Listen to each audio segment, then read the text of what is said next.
buenas tardes, muy buenos días. Tomás Aguilera, ¿qué tal? ¿Cómo estás, amigo?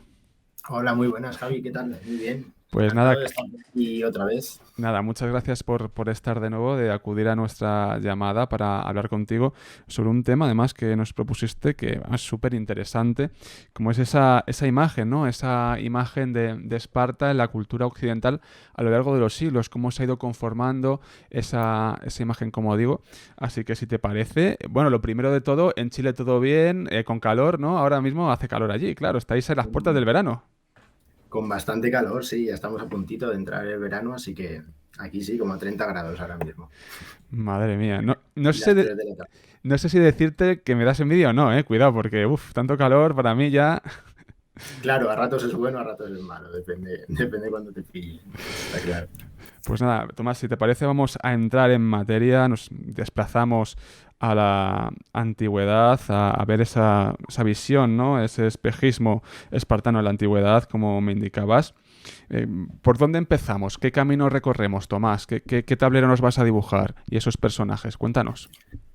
Bueno, quizás, claro, es que me parecía que nos faltaba hablar de Esparta, ¿no? Porque quizás de la antigüedad sea de esos temas que más impacto tienen, más presentes están en el imaginario colectivo, quizás solo a la altura de Atenas, Roma, ¿no? Entonces, parecía importante porque además la manera en la que se ha visto a lo largo del tiempo es especialmente enrevesada. Y, y bueno, yo creo que hay que empezar por la antigüedad porque yo creo que estoy seguro de que gran parte de la imagen que hoy tenemos de Esparta tiene que ver con la propia imagen que de ella nos trasladaron las fuentes grecolatinas, ¿no? La imagen que tenemos de ella desde la antigüedad, que la convirtieron casi en una leyenda desde el minuto uno, ¿no? Y, y sobre esto hay que tener en cuenta una cosa que no todo el mundo sabe o tiene en consideración al pensar en Esparta, y es que lo que sabemos de Esparta, lo poco o lo mucho que sabemos, no proviene de los propios espartanos. Eh, Proviene fundamentalmente de atenienses, de escritores o autores atenienses o jonios con vinculación con Atenas. Básicamente porque la Esparta, especialmente la Esparta clásica, apenas dejó literatura, dejó historiografía, eh, y lo que tenemos es allí donde sí había esa tradición que fue Atenas, y que es a través de sus ojos, de los ojos atenienses, es como vemos el resto de Grecia en realidad. Oye, pero este tema, Y, perdóname Tomás, perdóname eh, que en este tema tengamos unos segundos, me parece súper interesante porque al final, claro, cada uno tiene sus fuentes, maneja sus fuentes, pero es que si además no tienes fuentes escritas, en este caso prácticamente no tienes nada, y lo único que hay es de Atenas, como hablábamos con Patricia Gutiérrez en Soror, ¿no? Cómo eran las fuentes romanas y hablaban de Roma, jolín, pues encima de los atenienses sobre Esparta es que ya no me quiero ni imaginar lo que contarán, ¿no? Vaya tela, claro, amigo. claro, esa es la cuestión, porque tenemos la visión de Esparta que tenemos es la visión de básicamente su enemiga Claro. dentro del mundo griego. Y es fundamental porque es que la imagen que nos transmite es, en muchos sentidos, la de su antagónica, es su contrario en todo. Es lo contrario de lo que los atenienses percibían de sí mismos o se vendían a sí mismos. Y eso no quiere decir que no sea cierto lo que transmiten, sino que está muy, muy, muy tergiversado. ¿Qué imagen transmiten? ¿A qué me refiero? Pues lo que todos sabemos, lo que todos tenemos en la cabeza, la idea de la educación militarista y la gogué como algo brutal que se hacía a los niños, etcétera, frente a la Atenas como símbolo de la sofisticación, de la cultura, de la filosofía, la idea de que es una sociedad agraria extremadamente austera frente a la Atenas comercial, la Atenas cosmopolita, que era una sociedad tradicionalista, arcaica, anquilosada en el tiempo, frente a la Atenas dinámica, la Atenas innovadora. O el hincapié que hace en el sistema oligárquico, ¿no? Esa élite de ciudadanos elegidos, los homo y hoy, frente a la Atenas democrática, ciudadana, etcétera, etcétera, ¿no? Eso no quiere decir que esos datos sobre Atenas no sean ciertos, sino que están muy esquematizados, muy estereotipados, muy exagerados en gran medida para ridiculizar a su enemigo. Eh, Aunque, ojo, porque esa imagen estereotipada no siempre fue negativa. También tenemos atenienses filoespartanos que tomaron ese ejemplo, ese estereotipo, precisamente para criticar las cosas que no le gustaban de Atenas. Pero eso Sí, está sí. muy bien, porque ya es contraponer, ahí tienes otra mirada. Claro, Platón es un ejemplo. Platón es un ejemplo porque él ve que en esa autenticidad espartana está una pureza que Atenas, la Atenas corrupta, la Atenas excesivamente sofisticada, ha perdido, ¿no? Entonces, él lo presenta precisamente como ese gobierno de los mejores, etcétera, como una contraposición con la mala democracia que se ha convertido Atenas, la Atenas degradada, etcétera, etcétera. Por lo tanto, tenemos elementos positivos y elementos negativos que, pero muy exagerados en cualquier caso, que son lo que va a dar pie también a las visiones modernas que se tengan y a la fascinación que genere en épocas posteriores. Sabes que a mí me quedó, bueno, yo estudié en la Autónoma la licenciatura de Historia y bueno, también conoces a este profesor, a José Pascual, y bueno, con él dábamos las Grecias. Bueno, era maravilloso porque había Grecias, ¿sabes? No sé si ahora cómo están los grados y tal, pero había Grecia 1, Grecia 2, Grecia 3, Grecia 4, no sé ahora, no tengo ni idea. Pero hacía mucho hincapié en esto de Esparta y tal, y nos hablaba mucho de la sopa negra. Que lo decía ahí Claro, de una manera un poco rara, nos lo decía. No sé si despectiva incluso, a veces. A lo mejor era muy ateniense José Pascual. bueno, claro, él se dedicaba a Beocia, ¿no? Si no me equivoco, Sí, sí, claro. efectivamente. Efectivamente. Claro, pero es que Esparta realmente solo lo reivindican los que se dedican específicamente a Esparta y no son tantos. Qué buena, una anécdota que me quería compartir contigo y con los oyentes porque me parecía curioso.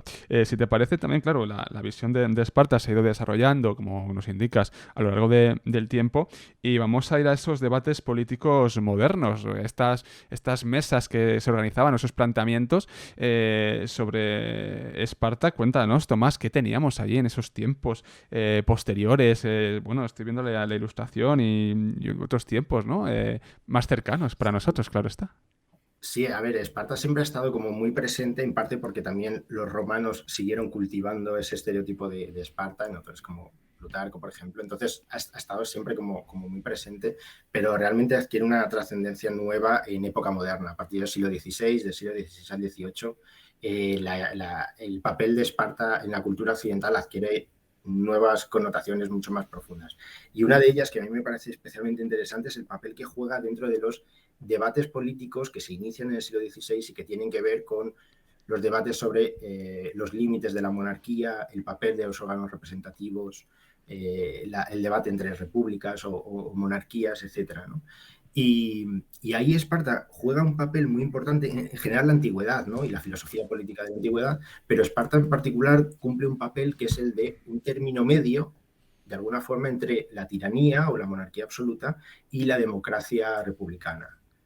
Eh, por eso tenemos que autores como Maquiavelo, por ejemplo, que probablemente sea el más célebre, pero no el único, lo toma como un ejemplo como un modelo ideal, un modelo político ideal, porque dice que el hecho de que estuviera regido por dos reyes que se limitaban entre sí y que además estaban limitados por una asamblea de ancianos, de sabios, la Jerusía, Sí. y una asamblea de esos ciudadanos elegidos, selectos, el eforado, lo convertía en ese término medio. No era la tiranía del Imperio Romano, pero tampoco era la democracia corrupta, regida por las masas ignorantes, digamos, en sus términos, que representaba Atenas, por ejemplo, o la Roma republicana. ¿no?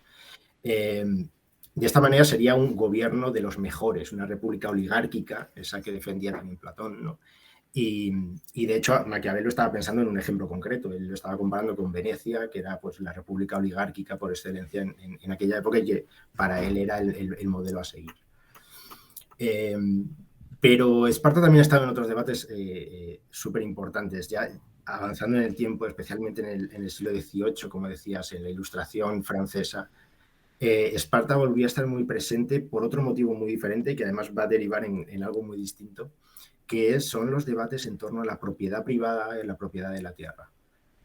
Porque sabemos, o se cuenta de Esparta, que había un reparto equitativo de la tierra entre los homoioi y entre esos ciudadanos selectos, de manera que algunos pensadores lo tomaron como un símbolo o como una justificación o un referente del colectivismo, de formas de colectivismo agrario o de nacionalización de los bienes.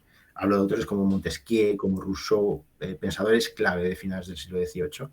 Y de hecho, en la Revolución Francesa, Esparta se convirtió en todo un símbolo o en todo un emblema a la hora de todo el proceso de expropiación y nacionalización de los bienes de la nobleza, porque estaban de alguna manera recreando esa visión utópica que tenían de los ciudadanos espartanos más igualitarios, ¿no?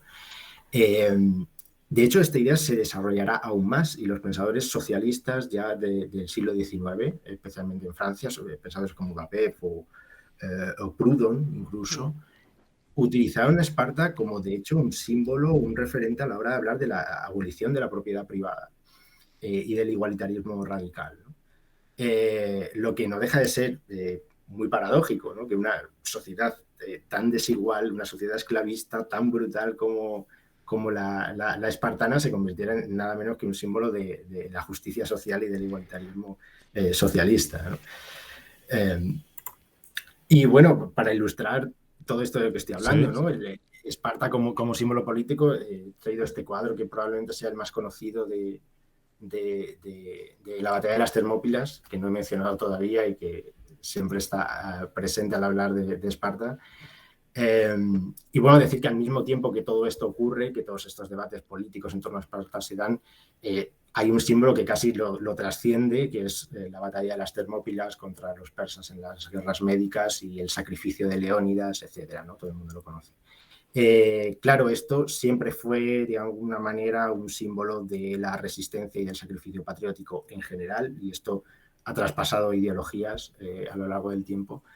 Pero sí es verdad que con estas lecturas políticas que te he comentado se convierte en algo así como en un símbolo de la sacrificio, la resistencia de la libertad frente a la tiranía en general, en términos generales, ¿no? Y aparece una y otra vez en este sentido. Este cuadro es del contexto napoleónico, está pintado por Jean-Louis David, pintor de historia por excelencia del neoclasicismo, y se le ofrece a Napoleón. Obviamente ahí Leónidas es como una transposición del propio Napoleón. Y es curioso porque a Napoleón no le gustó de primeras. Dijo que, claro, eso está representando una derrota. Estaba representando la derrota de Leónidas y de Esparta, su caída en desgracia. A lo que, bueno, David explica diciendo que, bueno, que es una victoria moral, al fin y al cabo, etcétera, etcétera. Pero realmente Napoleón cayó muy poco después. De manera que hay una especie de leyenda en torno a este cuadro como un cuadro profético, de alguna forma, de la caída del propio Napoleón. madre mía, ahí nos has dejado esto casi ligado al misterio. Seguro que alguno hace sus cábalas, sí, porque el cuadro tal, cual. Seguro. Pero bueno, es que eso es un clásico en ello. Madre mía, vaya visiones más interesantes que estamos viendo, también paradójicas como nos indicabas, Tomás. Pero es que la cosa sigue, la cosa sigue. Esparta en Alemania. Aquí seguramente que muchos oyentes que nos escuchen en el podcast ahora mismo en directo ya empiecen a hacer sus cábalas. Esparta, Alemania, ¿dónde nos vamos a ir? Sí, realmente Alemania es un caso particular, por eso tampoco he hablado hasta ahora de ella, porque es un caso particular en la construcción del mito espartano, porque ejerció una especial atracción allí desde a lo largo de todo el siglo XIX, especialmente en el ámbito prusiano, esa cultura prusiana que es la que se acabaría imponiendo de alguna manera como la hegemónica en la unificación alemana en 1871, ¿no? Pues ya desde antes, desde el principio del siglo XIX, el referente espartano está muy presente en la cultura prusiana, porque encaja en muchas cosas de su idiosincrasia, tales como la mentalidad belicista, militarista del ámbito prusiano. Es un sistema oligárquico, muy jerárquico, la educación estricta, la educación prusiana, que se convirtió en un modelo de rigurosidad en toda Europa. Y también ese discurso del culto a la muerte, ese discurso nacionalista de sacrificio por la patria, va a tener un peso muy importante en el discurso que mueva la unificación alemana, etc. Estuvo muy arraigado a muchos niveles. Ahí vemos un ejemplo bueno, a nivel un poco educativo, esa fascinación por la Gauguin. Esto es un grabado de un libro de Müller de mediados del siglo XIX. Esa fascinación por el culto al cuerpo, a la perfección física y moral, es algo que encaja muy bien en lo alemán.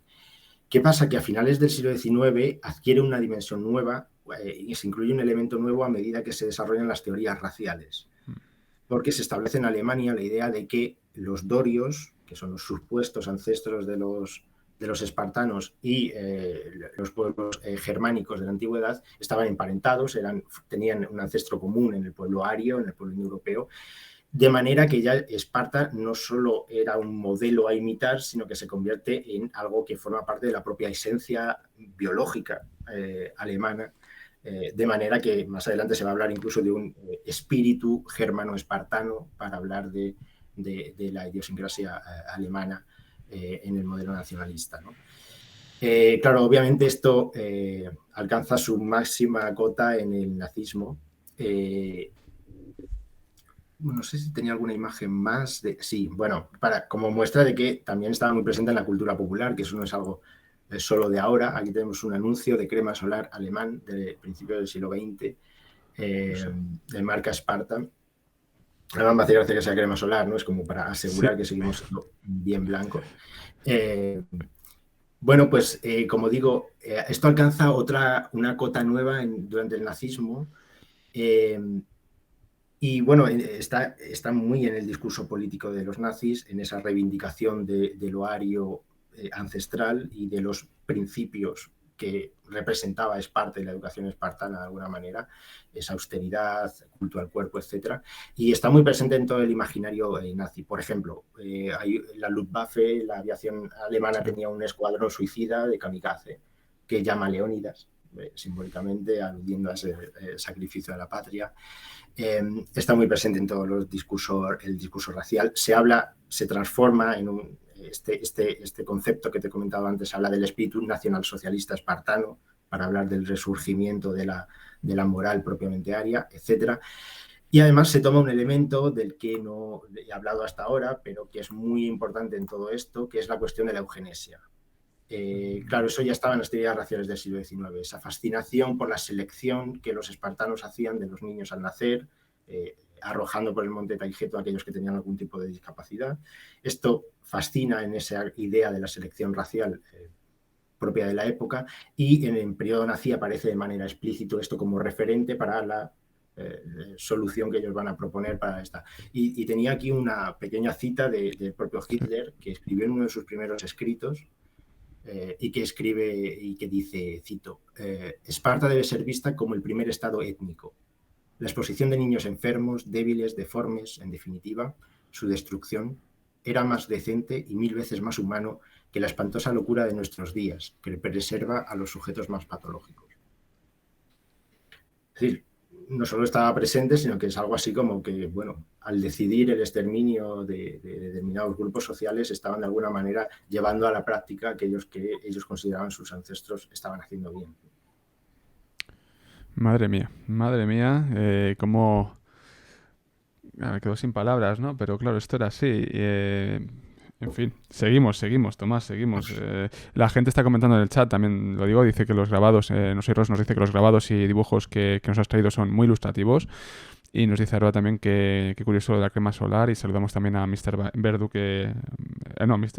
MK Verdu, que acaba de entrar. Bienvenido, bienvenida. Y proseguimos, porque bueno, ya se ha hablado anteriormente sobre las Termópilas. Nos han mostrado el lienzo que a Napoleón en inicio no le gustó mucho, porque estamos ante una derrota, pero sí una victoria moral que trajo su desgracia. Y vamos a la Guerra Fría, Tomás. Termópilas y Guerra Fría. Hemos pasado el nazismo y nos situamos en el tablero, Tomás. Sí, bueno, por cierto, si alguien tiene alguna curiosidad por las imágenes y demás, tengo por ahí los datos, te lo puede preguntar por el chat y se los pasamos. Perfecto, sin problema. Sí, bueno, lo que pasa tras la Segunda Guerra Mundial es que es verdad que en Europa toda esa tradición que había de usar a espada y demás se desactiva un poco porque tanto abusó de ello la Alemania nazi que queda de alguna manera asociada a eso, ¿no? Al fascismo y al totalitarismo. Pero digamos que el principal impulsor del mito espartano en los años 50 y 60 va a ser Estados Unidos, por razones muy distintas y en un contexto muy, muy diferente. Claro, he hablado antes de las Termópilas como un enfrentamiento entre la libertad y la tiranía, ya presentada así desde el propio Heródoto, ¿no? Que presenta esa gran conflagración de la libertad frente a la tiranía entre Oriente y Occidente, pero también Termópilas era eso, un enfrentamiento entre Oriente y Occidente como conceptos completamente estancos y separados, ¿no? Esto curiosamente, y aunque de una forma un poco forzada, se tiene su lectura en la Guerra Fría, en el enfrentamiento entre las democracias occidentales y la Unión Soviética y todo el bloque soviético del momento, ¿no? Y esto no es que lo diga yo, es que tiene una plasmación incluso física.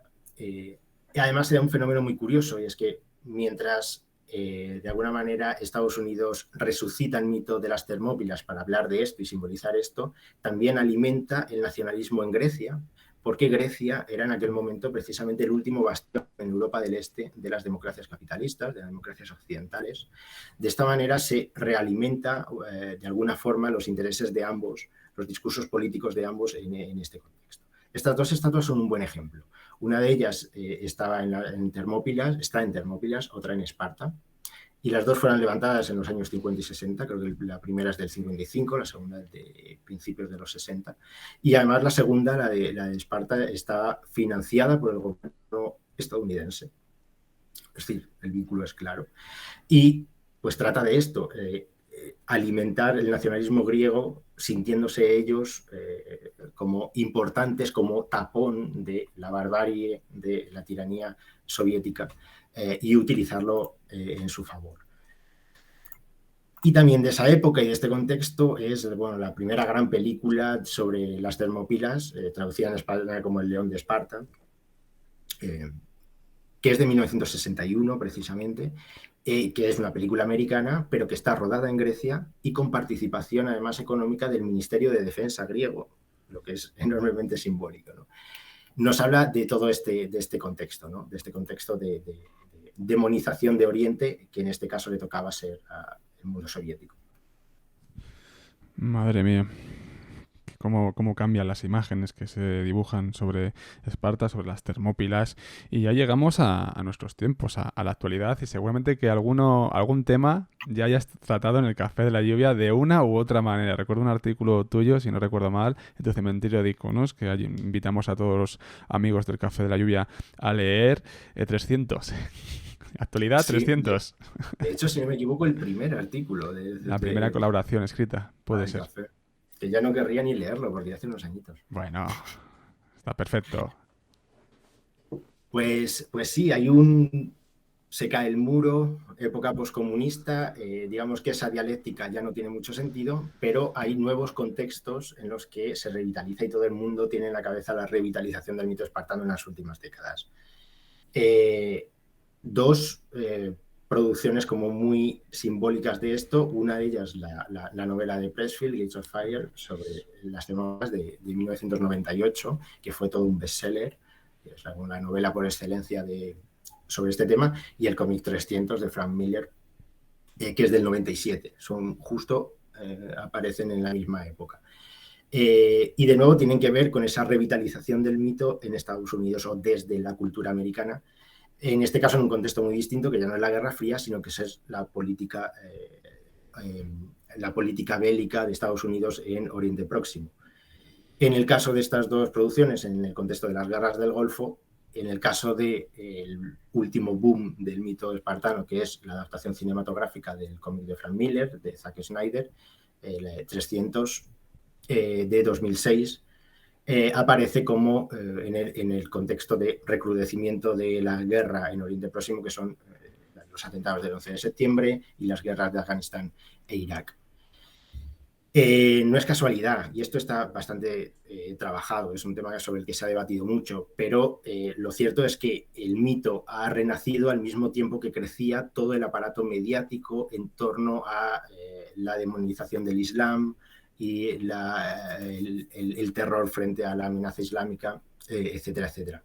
Y es obvio también que 300 transmite una imagen muy maniquea y demonizada de Oriente en general. De esto hablan mejor y más Plumas de Simurg. Tiene cosas sobre esto que están muy bien, muy recomendables. Pues esa idea del Oriente estereotipado como tiranía corrupta, etcétera, etcétera, frente, bueno, obviamente a los espartanos como ideales y como bastiones de la libertad y de la autenticidad. Claro, hay toda una polémica sobre esto, sobre si realmente 300 tenía esta intencionalidad política o no. El director siempre lo negó, por ejemplo, aunque sabemos que es de ideología conservadora, igual que Frank Miller, pero casi no importa tanto la intencionalidad como la lectura que se ha hecho. Y lo cierto es que la lectura que se ha hecho sí ha ido por ahí, la manera en la que se ha recibido esta película, esta visión de Esparta ha ido por ahí, hasta el punto de que, por ejemplo, Irán prohibió la película precisamente por lo contrario, ¿no? Por ser una visión demonizadora de Oriente. Y lo cierto es que ha estado dentro de ese debate geopolítico. Otra prueba de eso es cómo ha calado en la gente, más allá de también el ámbito político de las grandes esferas. Bueno, este es la portada de un documental de James Jagger de 2013, se llama Molonlabe, sobre la defensa del derecho a portar armas. Y efectivamente Molonlabe, el lema que se atribuye a Leónidas en la batalla de las Termópilas, que significa ven y cógelas, cuando Jerjes le pide que le ponga las armas, pues es el lema de la Asociación Nacional del Rifle y se ha convertido en un lema que ha triunfado mucho entre todo el sector ultraconservador de los últimos tiempos. Y no solo está bueno, por supuesto vamos a ver el mito espartano en todos los gimnasios del mundo, especialmente en ambientes neofascistas y neonazis, pero no solo está en la cultura popular, digamos, más vulgar, también en la academia. Tenemos historiadores muy reputados, por otro lado, y muy valiosos, como Víctor Hanson, David Hanson, que es un especialista en la guerra del Peloponeso, pero que hace esta lectura siempre es ultraconservador de la lucha de las Termópilas y de Esparta y de la Grecia en general como lucha entre la libertad y la civilización y la tiranía y la barbarie, haciendo una lectura presentista, obviamente, haciendo una lectura de la lucha que hoy vive el mundo, ¿no? De esta manera, siglo XXI, el mito espartano sigue muy presente por diferentes motivos, pero quería dar también esas otras visiones que nos hablan de cómo todas estas cosas al final son tan flexibles que se pueden ir encajando en temas muy diferentes, en visiones muy diferentes. A mí lo último que me has comentado sobre este historiador a día de hoy es porque está vivo o hace poco que falleció, desconozco. Hasta donde se está vivo, sí. O sea que bueno, me sorprende que a estas alturas de la película se alimente en ciertas cosas, porque tú puedes estudiar sobre una época, un contexto determinado, pero bueno, hacerlo como bandera, enarbolando como bandera de una u otra manera en los tiempos presentes, pues eso ya me sorprende mucho, pero bueno, sigue habiendo este tipo se siguen haciendo este tipo de cosas, de acciones de la historia por parte de los profesionales de la historia, para que luego no digamos, pero hay profesionales de la historia que hacen ese presentismo que bien indicaba Tomás de esta manera. Madre mía, Tomás. Qué miedo. Ya, la verdad es que los usos de Esparta pueden llegar a dar muchísimo miedo. Sí. A ti, Esparta, ya para terminar, ¿te gusta históricamente como sociedad? ¿Te gusta Esparta? ¿Cómo te sientes con Esparta? Esto ya parece First Days, ¿no? Pero ¿cómo ves tú a los espartanos?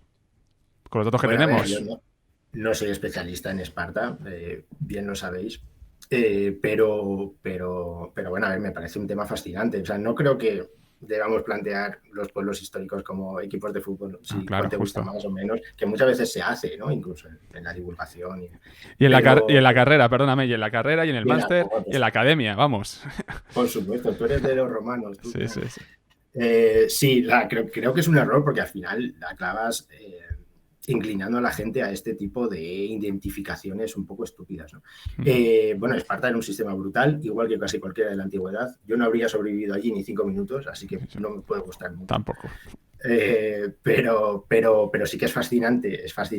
Y precisamente estas culturas en las que, estas sociedades en las que se sabe tan poco y en las que hay que ahondar en los mitos, en los tópicos de las fuentes, confrontarlo con la arqueología, me parece un temazo, me parece apasionante, increíblemente difícil de dedicarse a ello, pero precisamente en la duda está en esa fascinación que ejerce y que me parece súper bonito. Mira, que sepas que Aroa ha rescatado el artículo, bueno, está en la web, pero lo ha puesto aquí en Twitch también para que los oyentes lo lean. Así que ahí está y nada más. Y también ha compartido justo un directo de Plumas de Simurg y también están nuestros amigos comentando Frank Miller y otro tipo de cosas. Tomás, muchísimas gracias por estar con nosotros. Cuídate mucho, amigo, por Chile con tus investigaciones de postdoc, que estás ya a tope, ya, madre mía, no paras. De aquí al estrellato. Ya, madre mía. De verdad, muchas gracias, Tomás. Cuídate mucho, amigo. Gracias. Encantado. Gracias. Saludos a todos. Saludito. Chao. Chao, chao. Pues ahí teníamos.